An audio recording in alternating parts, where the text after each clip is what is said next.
Hi, welcome to the Belfast Food Network Nourish Cookery class brought to you by me, Jade Bradley.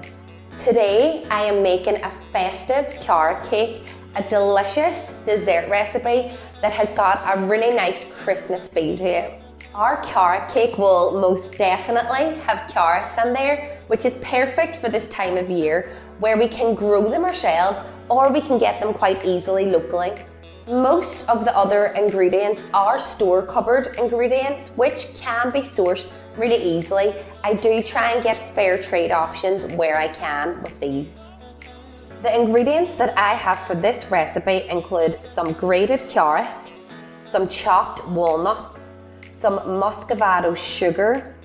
This is some orange and lemon zest, 3 eggs beaten together. This is some cinnamon and mixed spice, baking powder. This is the juice of an orange, some unsalted butter. This is self-raising flour, and this is my alternative to icing sugar. So these are all the ingredients that we will need for today. First up, preheat the oven to 170 degrees Celsius. I forgot to mention my oil in the ingredients list, but we will begin by adding this to the beaten eggs and the muscovado sugar in a large mixing bowl. Lightly mix this with a wooden spoon.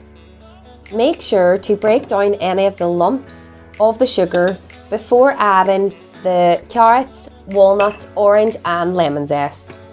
There is a lot of mixing required for this dish and it definitely does get sore on the arms, so maybe don't want to do this after you've done a tough arm gym workout. Next up, I mixed the flour, the baking powder and the spices and sifted these into the cake mix bowl.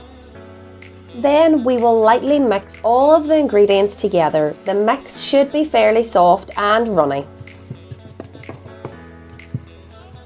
Don't forget to give the cake mix a cheeky taste before we pop it in the oven.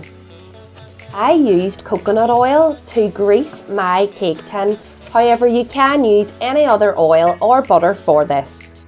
Now we will pour the cake mix into the cake tin and we will cook for around 40 to 45 minutes, just until the cake feels springy when you press the centre. We can move on to make the buttercream topping whilst the cake is cooking. I used coconut sugar as an alternative to icing sugar for this recipe, hence the reason why it's brown instead of white. You can use a food processor for this stage, however I chose to do it without.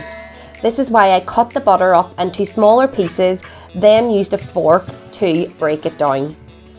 Then I added the orange juice to the butter and mixed this through. This takes a bit of effort to do manually to get it to a smooth consistency. When the butter was softer, I could use a whisk to mix this through. Next up, I added the zest followed by the sugar. If you are doing this manually, it does take a bit more time, but it is definitely worthwhile. Keep mixing until the buttercream is as light and fluffy as possible.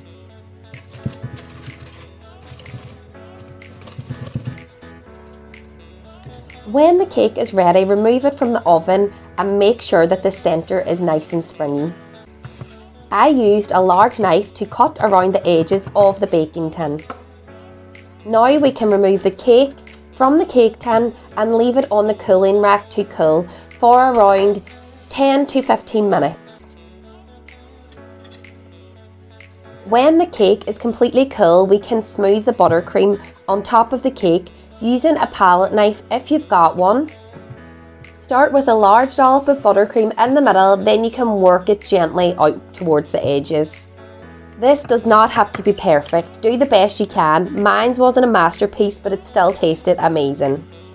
I added some marzipan balls, grated carrot and some orange zest to the top of my cake along with some cinnamon sticks. Be creative, you could even add some festive holly. There you have it, festive carrot cake.